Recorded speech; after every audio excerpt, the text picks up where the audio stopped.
They said it was impossible. You can't make water out of thin air, they laughed. But what if someone could? What if a single idea, born in the middle of nowhere, could change everything?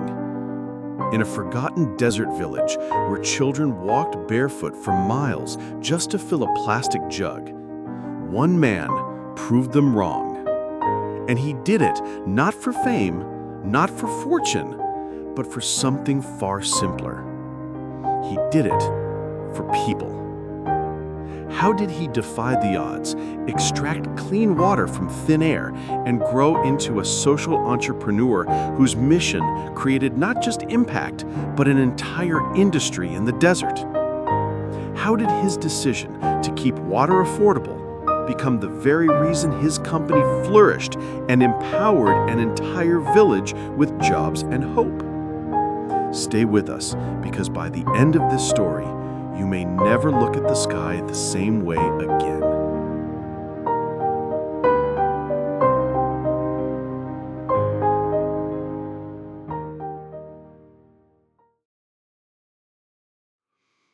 His name was Caleb Warren, a 32-year-old mechanical engineer from Oregon. After leaving a well-paying job at an international company, burnt out and disillusioned with corporate life, he packed a single backpack and bought a one-way ticket to North Africa. He wasn't looking for meaning, he was looking for silence. But what he found in a small desert village was desperation. Every morning, children as young as 6 set off at dawn with empty jerry cans. They walked 2, sometimes 3 hours to the nearest water point, returning by midday with sunburned skin and half-full containers. He saw a woman trying to boil muddy water, straining it through an old t-shirt for her infant son. He met a teacher who hadn't bathed in a week. And he learned that many villagers spent more on water each month than they did on food. Water motorcycle deliveries, fueled by gas-guzzling engines, had become too expensive. The well had long since dried up. He stayed for a week, then 2, then a month. And one thought haunted him.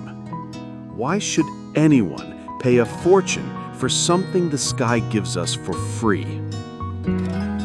One dusty evening, sitting under a faded awning with a few villagers, Caleb remembered something. An old lecture from his university days on atmospheric water generation.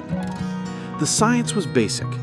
When humid air passes over a cool surface, condensation forms, just like morning dew on grass. He looked at them and said, "I'm going to pull water out of the air." The elder smiled politely. Others chuckled. Some called him Cloud Boy. "There's no rain here," they said. But he wasn't talking about rain. From the village's junkyard, he scavenged parts, busted refrigerators, discarded car radiators, leftover metal sheeting. He rigged solar panels from broken batteries. The villagers watched from afar, skeptical but curious. It was slow work. He tried many ways to make the machine. Most of them failed. Nothing worked at first. Then, after days of frustration and constant tweets, one morning, a droplet formed. It slid down the coil. Then another. People surrounded him with curious faces. One of them stepped closer and whispered, "Is this water? I cannot believe it." Caleb smiled. "It is water, from air." Another villager frowned, "But it's not much." Caleb looked around and replied, "It's not the end. It's just the beginning." He called it a success.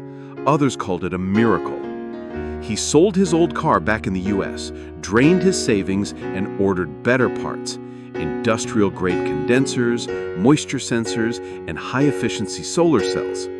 Within 2 months, his device went from producing 1 liter per day to 10, then 50, then 100. He gave away every drop. Villagers came with empty containers and walked away smiling. They named it Sky Water. But even at 100 liters, it wasn't enough. Caleb knew what came next: scale, real infrastructure, funding. So he returned to the U.S., prepared a pitch deck, and approached 15 venture capital firms and angel investors. He told them about the village, about the science, about the potential. All of them said no. One even chuckled and said, "If you're giving it away for free, why would anyone invest?" But Caleb calmly explained, "We sell it at a much more affordable price than villagers pay for delivery motorcycle water. Compared to the cost of gasoline used to bring water from far away, our water is far cheaper. But I won't sell it at a high price. My mission is simple, to provide a solution for poor communities at a price they can afford." Still, none of them were interested. He nodded, thanked them, and left quietly. He wasn't angry. He just didn't belong in that world anymore. Back in the village, Caleb returned to fixing leaks, upgrading filters, and teaching local teenagers how the system worked. He continued to live there, socializing and interacting with the villagers. He shared their stories on social media, posting videos and pictures of daily life in the village, the smiles, the struggles, and the moments when clean water brought joy. His posts began to spread, and soon he went viral on social media. No money, just purpose. Then one afternoon, as he patched a pipe with duct tape, his phone buzzed. An environmental blog from his alma mater had picked up the story. It had gone viral in clean tech circles. 3 days later, a clean energy philanthropist from the Netherlands landed in the village. She didn't arrive with a camera crew or PR team. She arrived with a notebook and questions. She toured the system, talked to mothers, drank the water, and before leaving, she said only one thing: "We'd like to fund the next phase." 3 weeks later, a grant of $1.8 million was wired to his project account. Not a loan, not equity, just impact funding. With the grant, Caleb hired and trained a full team, local welders, electricians, and students. He built 5 new units in 3 months, then 10 more. Soon the village had enough water not just to drink, but to bathe, cook, and wash clothes regularly. Output rose to 25,000 liters a month. Other villages came asking. He didn't say no. NGOs took notice, universities sent interns, government officials visited. SkySpring was born. He turned it into a foundation, part nonprofit, part social enterprise. To keep it running, they introduced a pay-as-you-can model. Those who could afford it gave what they could. Those who couldn't, didn't. The water was used strictly for consumption and basic hygiene. He built the company's base there in the region, and the machines, each designed to be scalable, had their capacity increased. Then suddenly, demand exploded. Entire regions started depending on SkySpring. The machines ran day and night. One day, Caleb reviewed the numbers and made a shocking realization. Minimal margins, multiplied by enormous volume, had generated significant profit. He had accidentally built a highly profitable business. By the end of year 2, SkySpring had operations in 6 regions. It had grown from a humble project into a thriving company. But more importantly, it had become a vital part of the local economy. Caleb hired and trained villagers for nearly every role: technicians, logistics, maintenance, administration. Families that once struggled to afford water now had stable incomes. The factory buzzed with life day and night, not just producing water, but building a future. SkySpring became more than a water company. It became a symbol of resilience, innovation, and community ownership.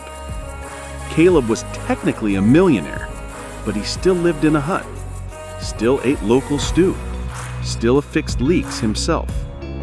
When asked why, he simply replied, "I didn't come here to get rich. I came here to fix a leak in the system." In a world chasing margins, Caleb chased meaning. He believed that true innovation wasn't about what you could sell, but what you could give. And sometimes the best ideas don't come from rainstorms or riches. They come quietly, from thin air.